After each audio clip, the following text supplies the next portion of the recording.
Assalamualaikum warahmatullahi wabarakatuh. Perkenalkan, nama saya Haliza Khusnul Khotimah dari kelas 12 IPA 2. Di sini saya akan menjelaskan secara singkat materi tentang teks cerita sejarah. Yang pertama itu ada pengertian dan jenis teks cerita sejarah. Teks cerita sejarah adalah naskah cerita atau narasi rekaan yang mengandung unsur-unsur sejarah.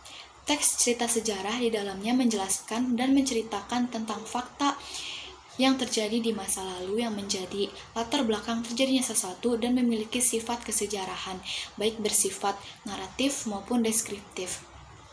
Adapun jenis teks cerita sejarah, yaitu yang pertama ada teks cerita sejarah berdasarkan fakta sejarah. Contohnya ini ada biografi, autobiografi, cerita perjalanan, dan catatan sejarah. Yang kedua ada teks cerita sejarah berdasarkan fiksi. Contohnya ada novel, legenda, roman, dan cerpen. Yang kedua ada struktur teks cerita sejarah. Pertama adalah pengenalan situasi cerita atau orientasi. Pada bagian ini biasanya pengarang mengenalkan settingan cerita, baik berupa waktu, tempat, dan suasana. Bisa juga pengarang menyajikan untuk mengenalkan para tokoh dan menata adegan. Yang kedua ini ada pengungkapan peristiwa. Pada bagian ini disajikan awalnya itu disajikan dengan menimbulkan masalah. Yang ketiga ini ada menuju konflik. Terjadi peningkatan situasi seperti kegembiraan, kehebohan atau keterlibatan berbagai situasi. Yang keempat ada puncak konflik. Pada bagian ini bisa disebut juga dengan klimaks karena menentukan berbagai nasib yang dialami para tokoh. Yang kelima ada penyelesaian atau resolusi. Pada bagian ini biasanya itu berupa penjelasan atau penilaian sikap atau nasib yang dialami tokoh pada puncak konflik. Dan yang terakhir itu ada koda. Biasanya pengarang akan menjelaskan maksud dari cerita tersebut. Yang ketiga ada fungsi teks cerita sejarah.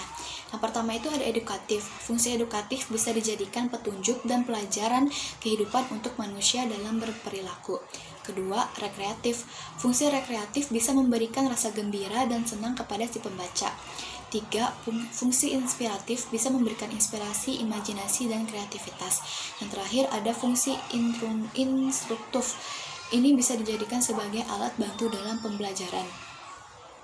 4. Unsur pembangun teks cerita sejarah. Unsur pembangun teks cerita sejarah ini ada dua. Ada unsur intrinsik.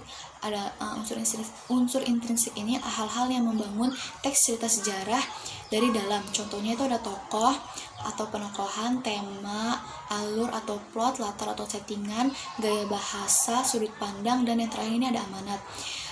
Yang kedua, unsur intrinsik ini hal-hal yang membangun teks cerita sejarah dari luar.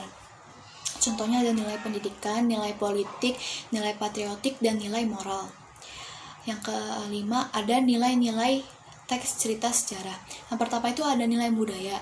Nilai budaya nilai yang dapat memberikan dan mengandung hubungan yang mendalam suatu masyarakat, peradaban atau kebudayaan. Yang kedua ada nilai moral. Nilai moral adalah nilai yang berisi petuah atau ajaran yang berkaitan dengan moral atau etika. Yang ketiga ada nilai agama. Nilai agama ini mengandung keagamaan dan religi. Yang terakhir ini ada nilai sosial. Nilai sosial adalah nilai yang berkaitan dengan tata pergaulan antara individu dalam masyarakat. 6. Ada kebahasaan teks cerita sejarah. Yang pertama itu menggunakan pronominan. Yang kedua menggunakan frasa adverbal. Yang ketiga menggunakan verba aktivitas.